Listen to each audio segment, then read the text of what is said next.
With voters on Super Tuesday wiping the field clean of pretenders, it's Sanders versus Biden left standing. Who will prevail as the Democrats march toward Milwaukee? Growing fear of the coronavirus puts presidential leadership to the test. Will COVID-19 sap jobs and profits from the nation's economy ahead of the fall election? And here at home, Harris County's incumbent DA fends off a challenge from the left. Can Kim Ogg do the same against a Republican come November?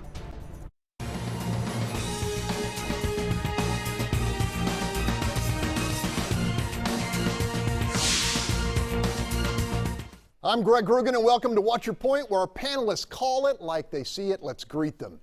Starting us off, legendary reporter turned investigative media consultant Wayne Dolcefino. Next up, legal analyst and Houston attorney Carmen Roe. In the 3 spot, well-known businessman and columnist Bill King. Batting cleanup, longtime super neighborhood leader Tomaro Bell. Next up, Charles Blain, founder of the advocacy group Urban Reform. And closing us out on the hot corner, Antonio Diaz, host of Latino Politics and News on KPFT Radio. Let's begin.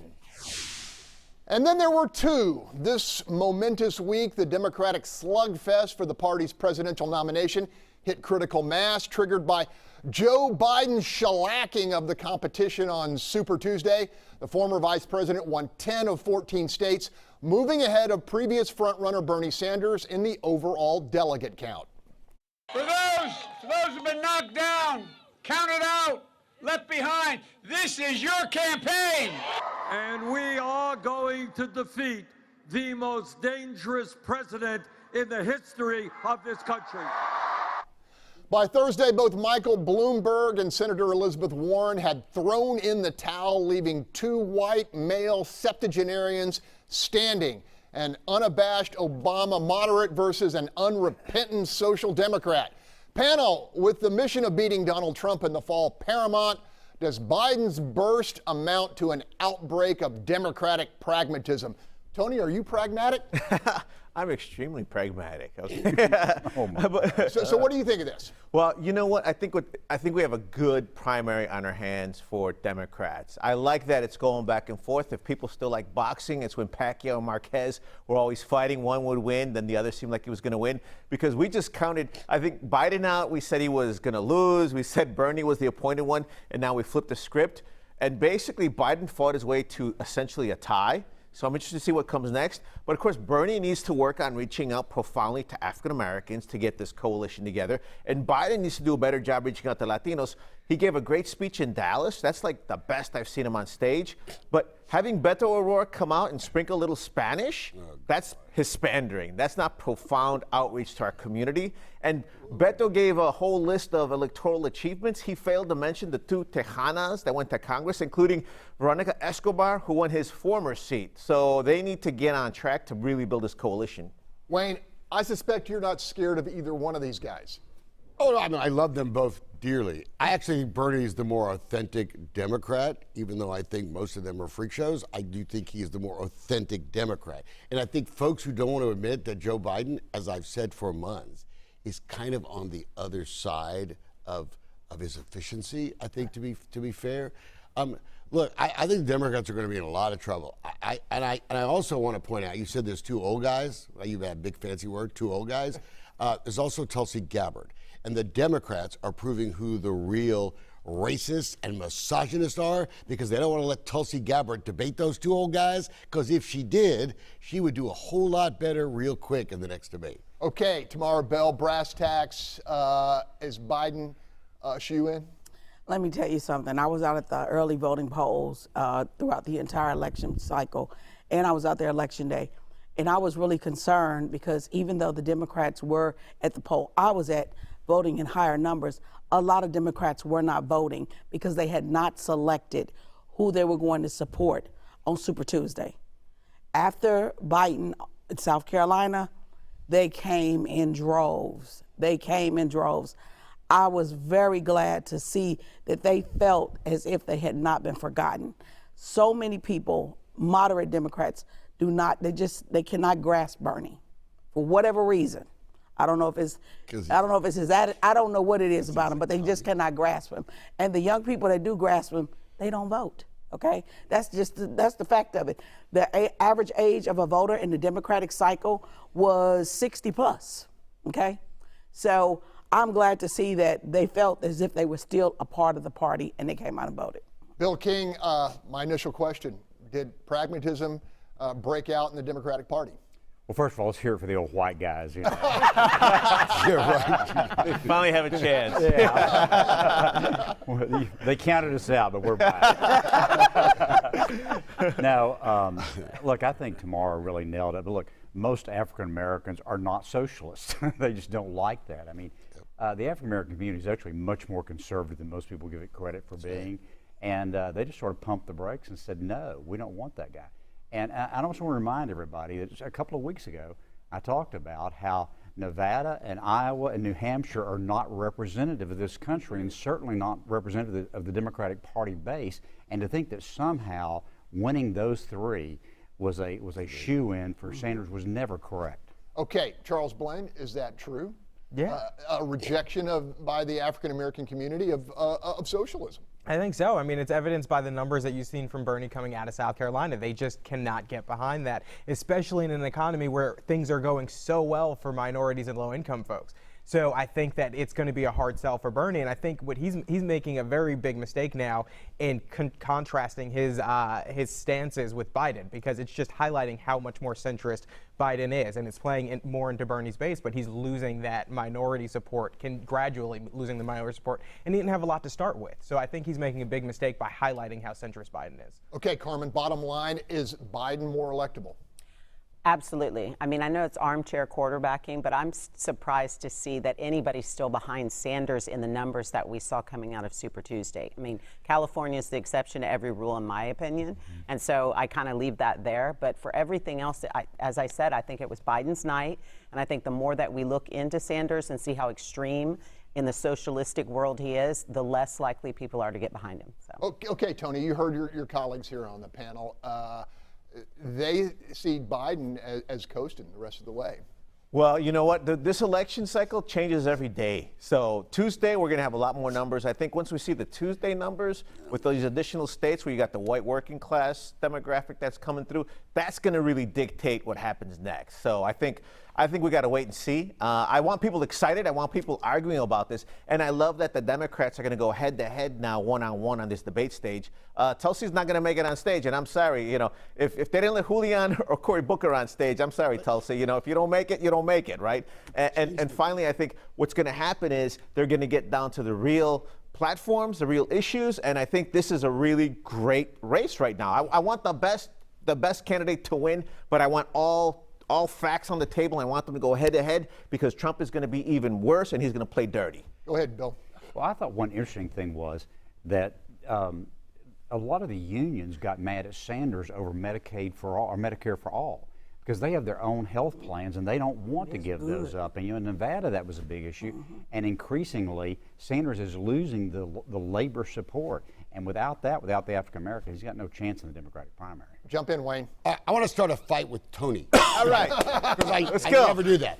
Look, every week you whine us about how minority people of color are mistreated in this country. Tulsi Gabbard, who happens to be a woman of color, who got one delegate, which was all that was required, they're now changing the rules again. If Tulsi Gabbard isn't a threat, right? And Bill's right, too. The first few states weren't a contest. Let her on the stage. The Democrats. You know, I hear all this stuff about Republicans. They're racist. They're this, they're that. And it's the Democrats who keep on changing the rules to cut out. And you, of all people, Tony, should be outraged this morning that a woman of color is being discriminated against.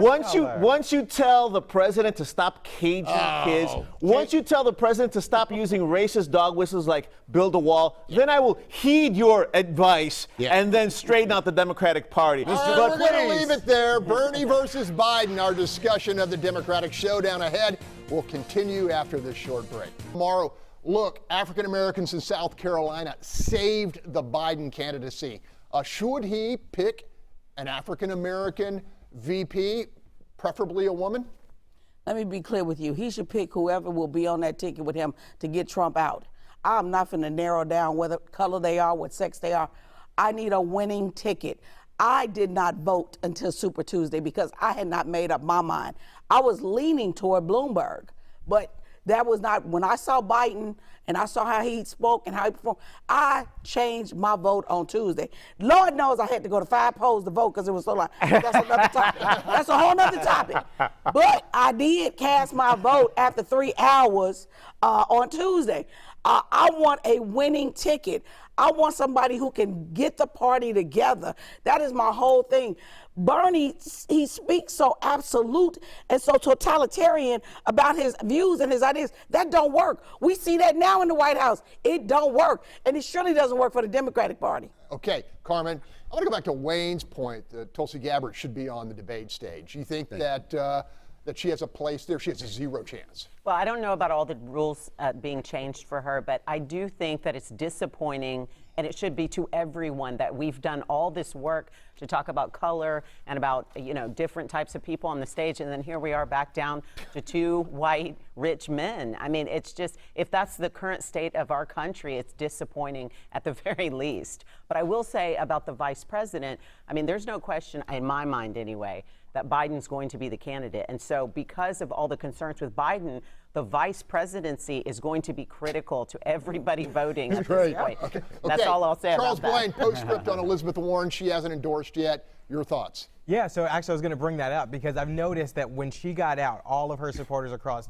social media and everywhere else were saying that they need to know vice presidential picks so that they know who to get behind. And so there's this large swath of folks out there who are now kind of in no man's land waiting to find out who to get behind. And I think you're right. I think Biden, oh, no, you didn't say this, but I think Biden does need to pick a African-American female. I think he's already got the edge for African-Americans, but I think it would seal the deal for him. And there are some good candidates out there for that. Gotta go. Okay. Welcome back. Here in Harris County, heavy Democratic turnout on Super Tuesday was deeply overshadowed by poor Election Day planning and ultimately dysfunction at many polls. The result, shameful wait time stretching into several hours at many Democratic voting precincts. After plenty of finger pointing and even some patently false claims of Republican voter suppression, Harris County Clerk Diane Troutman, a Democrat, came clean, saying, quote, "We take full responsibility for the long lines and wait times and apologize to the voters and communities who were affected."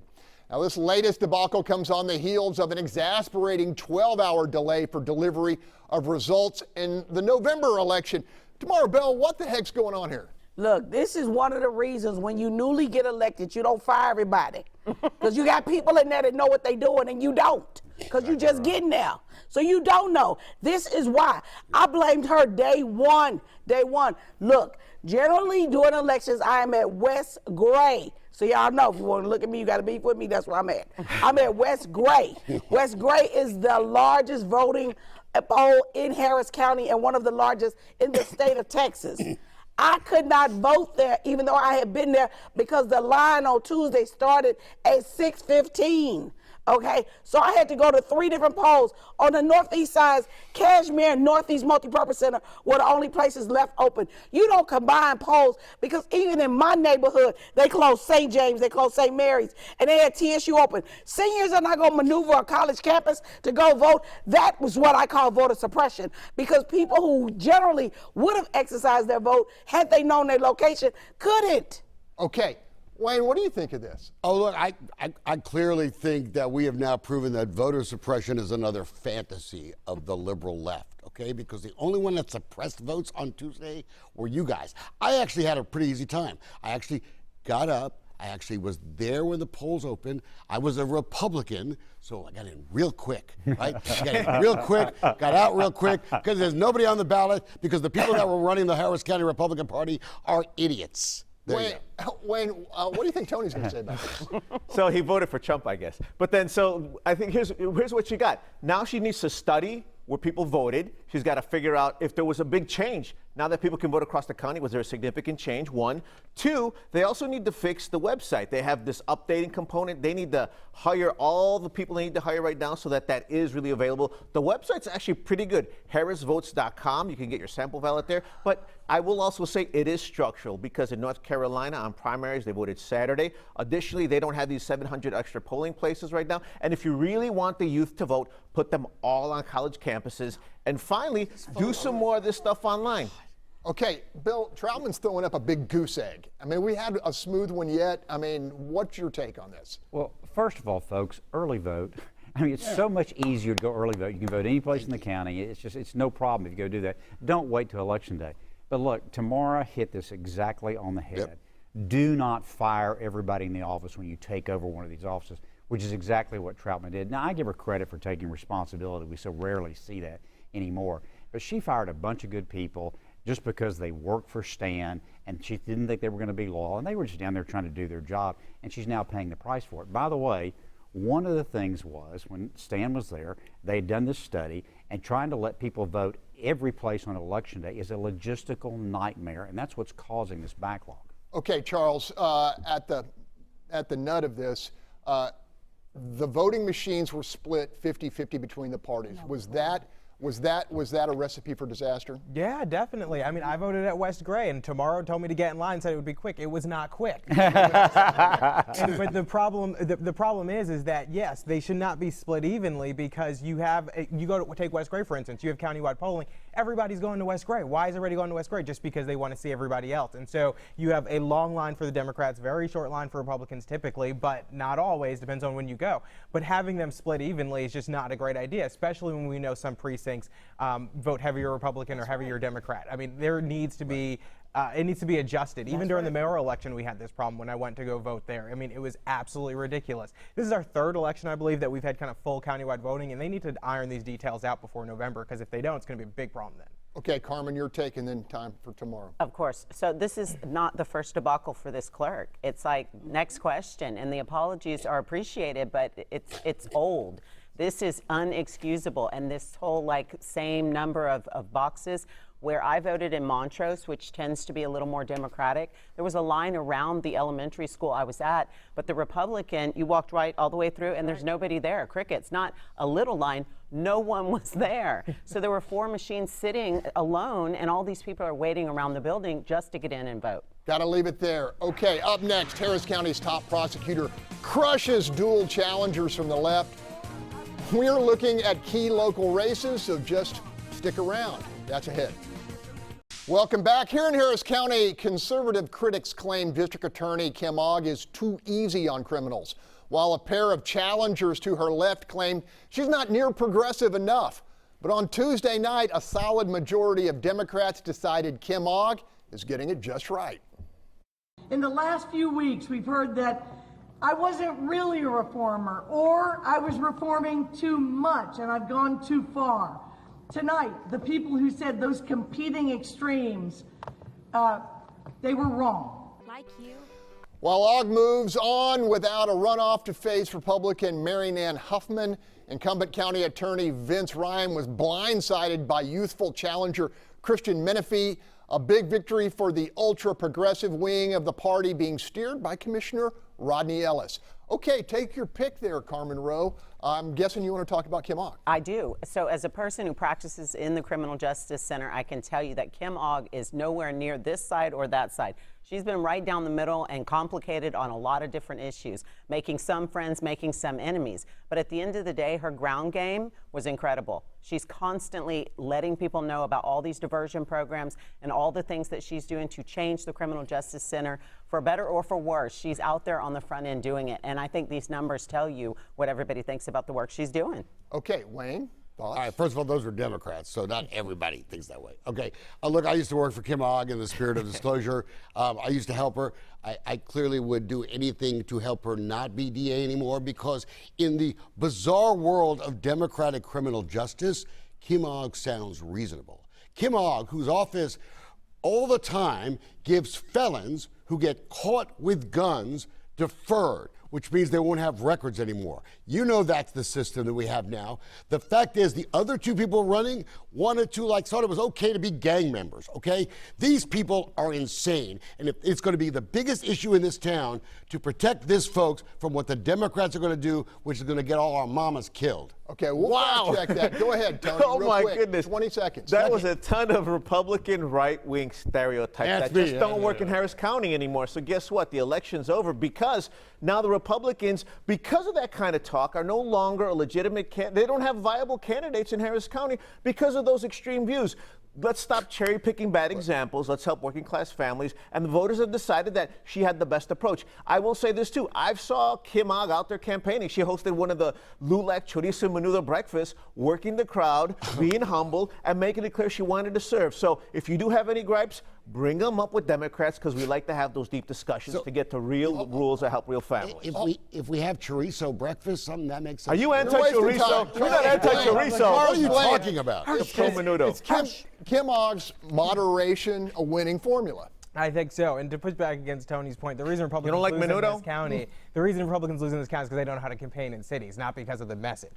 But yes, I think it is a winning formula. I think this shows that the base still supports moderation. The Democratic base still supports moderation. Her win, Joe Biden's win. I think we're going to see that going forward. A lot of the base is going to break away from some of this far left rhetoric and far left policy and try to stay centered. And that because it is a winning strategy. Or Republicans need more. Jump in tomorrow. Listen, I believe that her formula for bail reform that she came out and explained to people, she did say that she did not think it was right if you sit in jail for a hot check or because you got parking tickets and you can't afford it and you ruin your life for that. That needs to be some bail reform. But if you beat the hell out of somebody, if you try to kill somebody, you should not just be put out there. That is how I feel about it. And I'm telling you, that's why she won, because that's common sense. You don't mean that there should be no bail reform, but it needs to be done in moderation. Got to leave it there. Still ahead, the strong prevail, the weak depart in a pair of congressional primaries here that are drawing attention from across the nation.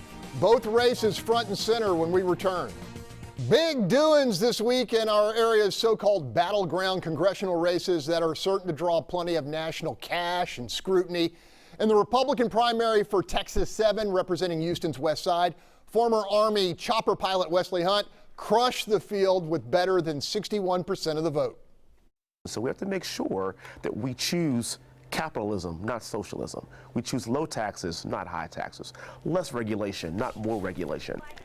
Hunt will face off with incumbent Democrat Lizzie Fletcher in the fall. Now, in the Democratic primary for Texas 22, former diplomat Sri Kulkarni dispatched a trio of challengers behind high Democratic turnout in Fort Bend and Brazoria counties. I think people are tired of all this nastiness, this hostility, this division being spread in Washington. They want somebody who's actually going to talk about them and their family and the issues that their families face. Kulkarni will face either Republican activist Kathleen Wall or top primary vote getter Fort Bend County Sheriff Troy Nels. Okay, King, talk now. What do you like about this congressional race? What's your take? Well, about that Kim Ogg race, I left out last time. I don't know. I think that the Republicans have a tough time in 7 this time. I think Fletcher's been moderate enough, and I tell you, in this race, in the Wesley Hunt race, there's a lot of Republican women that are really upset about the way Cindy Siegel was treated, who's been a longtime Republican women's activist, and it's going to be interesting to see what effect that has in the fall. Down in that race in Fort Bend County, in that part of Houston, I kind of tend to think the Republicans are going to hold on to that. And Niels, by the way, is a great ground game and very well known down there. I suspect that's who's going to end up as your next congressman from that part of the world. Okay, Charles Blain, I'm curious to think how high a quality of a candidate do you think Wesley Hunt is? You know, I mean, I've seen him out there block walking. I've seen a lot about the campaign and stuff, and it seems like he's ready to actually put in the work, the shoe leather to get this done in November. And I'm interested to see if that's going to follow through going towards November. I don't know much about Lizzie Fletcher's campaign and how, she's operated in the past, but I know that it seems that they're hungry for it. I do think Bill mentions a good point that there's going to be some, Republicans who still have hurt feelings over the Cindy Siegel race and how she was treated, and then maybe some of the other ones who didn't gather as many points. So that's going to be hard, trying to win them back over and pull them into the fray. But ultimately, I think this goes the way that the presidential election goes in that district. I mean, I think that's going to be carrying the way for most of these things, regardless of what these candidates do. Okay, Sri Kulkarni wins without a runoff, and then he's really encouraged by higher Democratic turnout in Fort Bend County. You think he can take it in the fall against Nels? I think Nels probably beats Kathleen Wall, but you think, we'll wait and see. Well, I think with a short amount of time, I'm interested to see who the Republican is going to be, because I think with the short amount of time, Ms. Wall spent $7 million before on a failed race, so I don't know if she's got another $7 million. I think she might spend it, and in this short amount of time, TV ads might cut it.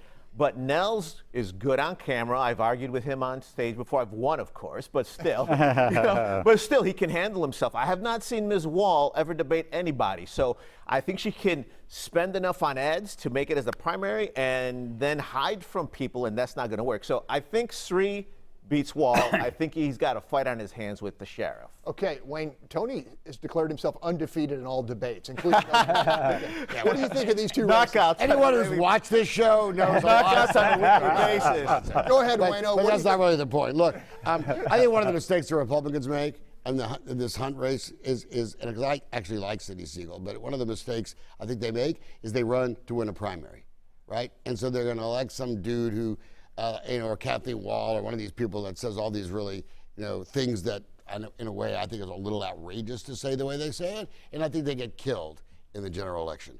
In Fort Bend County, 75% minority, so I get the sheriff is popular, right, with some folks out there, but I'm going to tell you, there's a very large South Asian community there. The county judge in Fort Bend County from the South Asian community. So, that's a different place than it was when Tom DeLay ran it. And that's right. I mean, we were a little bit surprised, and we're supposed to be keeping an eye on this, that Fort Bend County went blue.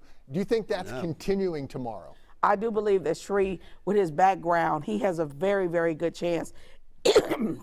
Excuse me, his military background as well as his presence. I've seen him speak, I've seen him discuss the issues. He's very knowledgeable, and I'm telling you, he's the kind of candidate that if you're a moderate Republican, they can get behind. And one thing that everybody involved in this needs to understand, there is no more straight ticket. There is no more straight ticket. So this is about who people like and that they'll take the time and push the ballot for, because that is going to be a factor in who prevails and who does not. You were talking about Kulkarni's State Department background, right? Yes. Okay. Carmen, what do you think about these two races? I think Sri has the message that you hear from this platform every single Sunday, which is we're tired of everybody in the White House spending time fighting and tearing up papers and being drama queens, and not spending the time doing the work for the families and making the changes that impact us economically. And if that's Sri's message, which I hear it to be, I think moderates are going to get behind him. I think Republicans can get behind him. And of course, the Democratic Party is going to support him. So we're going to leave it right there. Okay, still ahead. The COVID-19 response. Is the president passing or failing a crucial test of leadership? Should be a lively discussion. Wayne's excited. What's your point? We'll be right back. But it's an unforeseen problem, not a problem. Came out of nowhere, but we're taking care of it. A show of confidence from the commander-in-chief as the president signed an emergency $8 billion appropriation to combat spread of COVID-19, the coronavirus. Critics are calling the administration's actions too little and too late, focusing a documented shortage of test kits. Here at home, Harris and Fort Bend counties confirmed multiple COVID-19 infections, all linked to a tour group. If the threat continues to worsen, could this outbreak prove a political Achilles heel for Mr. Trump? I'm going to go on the political question, but Bill, I know you've been thinking about this a lot. Yeah, I just think this is such incredible media hype. This flu season, 33 million people in the United States have gotten the flu. Over 20,000 have died from the flu. Nobody cancels South by Southwest because 20,000 people have died of the flu. Nobody's talking about canceling basketball games. The stock market didn't fall, 3,000 points because of that. We've had, a couple of hundred cases now in the United States and a couple of dozen deaths. Look, we kill 1 million people a year in the world in car accidents. If you really want to be safe, don't tweet and drive, go get the flu shot, and stop worrying about the coronavirus. Okay, Tomaro Bell. Well said. Look, I want to thank Greg Groogan because and Fox 26 because when this tour group, when that first person became sick on Monday, I contacted Fox 26 because the gentleman who was involved in helping that person get the health care that they desperately needed, which was quite challenging because he did not want to affect everybody in the emergency room.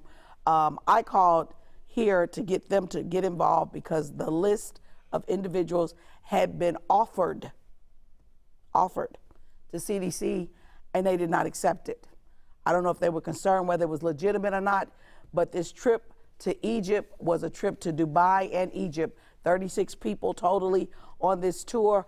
Of those 36, 16 or 17 came back to this area. The others, most of them have already tested positive. I do believe that we need to calm down and pull it back. But unlike what Bill just said, there's a flu shot. There's no shot for this right now, okay? Nobody takes the flu shot. People do take the flu shot, but nobody takes a shot for this right now. And the shelf life of it on inanimate objects has not been determined. Hey, I don't want to be Chicken Little here, but you know, the Spanish flu 1919 killed 50 million people. Okay, look. I'm just talking about, we're talking about two ends of the spectrum. Charles, jump in here. Yeah, I mean, listen, I don't think that this reflects negatively on the president. That was the original question, right? Is this his Achilles heel? And I don't think so. Our county health organizations and local health organizations are all saying the spread is inevitable. And so, you know, and I think Bill is right. People don't really take the flu shot. I didn't take mine until I tweeted it, and then the fire chief tweeted back saying, "Go to get your flu shot," and I did. It's a great PSA. But people do need to take precaution and wash their hands and cover their mouth when they cough, and don't cough over like buffet lines and things like that you shouldn't do anyway. Like, I'm proud to say that I like to wash my hands prior to them telling us to, but more people should have been doing that regularly, and we need to start now. Right. Okay, yeah, the futures markets, they're all long now. Bill King has spoken. Still ahead, it's the economy, stupid. Could COVID-19 wreck 3 years of progress ahead of the president's re-election bid? We'll have that critical discussion after the break. Airlines in trouble, the cruise ship industry even worse. It could be the tip of the oft-mentioned iceberg if the COVID-19 crisis deepens. As equities on Wall Street gyrate wildly, the real danger lies in the disruption of global supply chains. Now, when manufacturers can't get parts from overseas suppliers grappling with coronavirus, assembly lines are paralyzed. Spread that impact to multiple injuries over an extended period of time, and the negative consequences become obvious. Earnings plummet, and with them, jobs potentially erasing the bread and butter of the incumbent's re-election bid. Panel, fair, concern, or Greg Groogan being Chicken Little? Wayne. Well, you're definitely Chicken Little. The Spanish flu, the Black Plague, the potato famine. Look, this is a really bad flu. The average age of a person who dies from coronavirus in Italy, right, because I'm Italian, I like to do that, right, is 80 years old. I'm sad, right? I don't want anyone to die, right? But old people, really old people who get really bad flus, they're going to die, okay? And I think this is such a media hype. I think this is, you remember Y2K? This is almost as bad as Y2K, right? This is a real sickness, and I'm not trying to downplay it, but I think it's being politically manipulated because we've run out of Russia, we've run out of Ukraine. Hey, how about the coronavirus? Let's try that one. Wow. Tony, this your thoughts? This is the reason we form governments. We give up some rights, we give money to the state, we behave a certain way to be in a polity, to be protected from these things. Now, of course, the president running as an incumbent has some advantages. Here's a disadvantage. He's going to be tested. This is going to be a test that we're going to see all of his skills. And I'll say this too, if you're a presidential candidate and you're a Democrat and you are gleeful that the stock market is plummeting, or you're happy that this virus is happening because Trump might lose, then you're not fit to be president.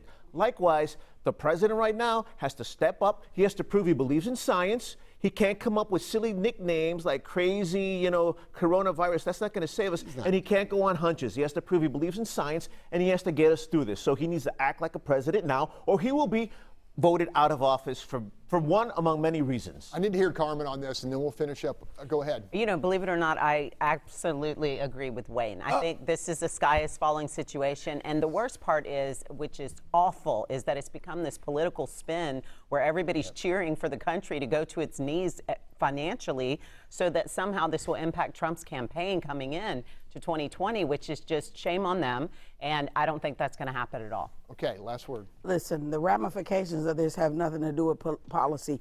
One thing that it does bother me about this whole entire thing, we have taken so many of our manufacturing and put it offshore. That is the only reason we are being brought to our knees. Let me tell you all, the N95 mask that 3M produced, the factory is in Wuhan.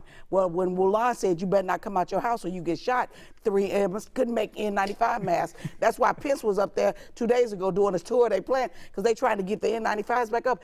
You should not, look, you may not want to work manufacturing, but a lot of kids coming out of school, that may be their only choice for jobs. This is why you don't do all offshore. Got to leave it there. Next up, winners and losers and ramifications of the Harris County primary election. Is our community lurching to the left with each new cycle? Our team is set to tackle that topic when we come back. Welcome back. Multiple highly consequential races were decided this past Tuesday, including a blowout win for Republican engineer and Spring Valley Mayor or former Mayor Tom Ramsey, who ran roughshod over two well-known opponents. In the contest to succeed, outgoing Harris County Precinct 3 Commissioner Steve Raddick. Despite lots of recent controversy, Precinct 1 Commissioner Rodney Ellis cruised past challenger Maria Jackson, although scrutiny of the former state senator's dealings are certain to continue past the election. This week, Ellis again denied ownership of a huge private art collection stored in a county-owned facility he controls. What Ellis is also not talking much about are reports his sister-in-law was listed as a board member of the defunct business connected to the art. Panel, the floor is open on Harris County politics. Wayne, what do you think? Okay, so Rodney Ellis's reelection proves a point I have been making with some controversy for a while. And no offense, but people shouldn't be voting anymore. I think we're too stupid, right? We just reelected a guy, right, who just misused public funds for some warehouse. I don't give a crap whose art it is, right? Why did we pay to have that place fixed up with security cameras and stuff so they can put somebody's art in there, okay? That's number one. Number two, he's a bully, okay? And he's the worst kind of bully, right? He has been threatening everyone in town. If you don't start doing this, I'm gonna run people against you. Look, I'm not naive, I know it happens, but for people to have reelected Rodney Ellis, look, his wife's getting rich off the housing authority, okay? There are so many Rodney Ellis family deals in this town. And look, for a change, I'm not gonna talk about my friend the mayor.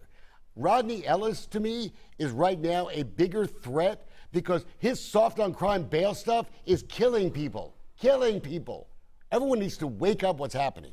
Okay, any Harris County topic you want to go, Bill King? I thought the Precinct 3 race was interesting because there were about 4,000 or 5,000 more voters in the Republican primary in that race than there were in the Democratic primary in that race, which was counter to the county-wide numbers where you had a lot more Democrats voting.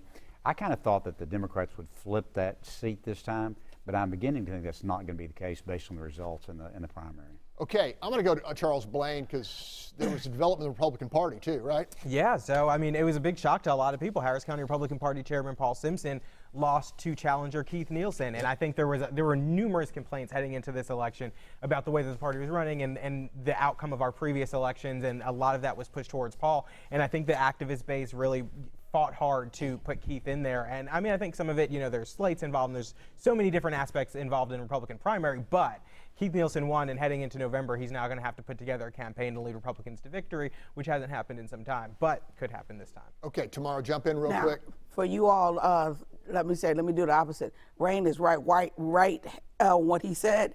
I need you all to pay attention because the Rodney Ellis scenario is not over. Yep. It's not over, so keep your ears to the street, stay tuned into the TV, and you will see. Tony. I'm watching Texas State Representative District 138. Bohack has retired. He lost. He won by about 40-something votes. That district encompasses also Spring Branch. Spring Branch is not considered a Latino opportunity district. I live out there. That's about 40% Latino. I think whoever wins state rep this time around is going to have to focus on flooding especially and really reach out to the people. That district's up for grabs. I think it's a Latino opportunity district. Okay, hold it right there. We're going to talk more about the Super Tuesday fallout, so hang with us. We'll be right back. This just in, presidential candidate and California Senator Kamala Harris just endorsed former Vice President Joe Biden.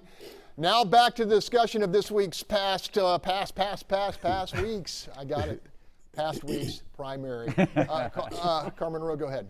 Scandal and controversy. Rodney Ellis and Maria Jackson. You know, Maria Jackson got a lot more votes than a lot of people thought she would, and it's because the tide's turning with this individual and all of the allegations of criminal misdoings on a level. There are at least 3 investigations that I know of that are going on right now, and apparently it's understood that you're not going to charge anybody prior to an election. So the election's over, and we're looking for charges. I mean, they have, again, maybe federal charges, maybe state charges, investigations ongoing with Rodney Ellis. So while Maria Jackson may have lost the battle, she may have won the war. Wow. Okay, Bill King, another topic? This election was once again a demonstration that we should not be electing judges. We had 2 really good judges, Steve Kirkland and Larry Wyman, both got beat in the primary. You know, nobody knows who the people are down the races. They were good judges. They shouldn't have lost, and they lost just because of the politics of it. So we need to quit electing judges. Real quick, Charles Blain. Yeah, bringing up House District 138 again, because Tony brought it up. Bohack won it by 47 votes. Mark Jones had this race and leans Democrat. He just moved it to toss-up because Lacey Hall won with 59% of the vote. So Republicans are coming for 138 again. 15 seconds. So Donna Bohorich was the former Republican Texas State Board of Education member for 6. She actually retired, so that's up for grabs as well. I tell you what, Democrat or Republican, let's meet in the middle. Let's do something smart. Let's talk about the people and not do stereotypes. 5 seconds. We lost Daryl Moore, too, in the 333rd, an excellent judge as well. Gotta go. The discussion of politics on the national level continues with Fox News Sunday and host Chris Wallace. From all of us here, have a great week.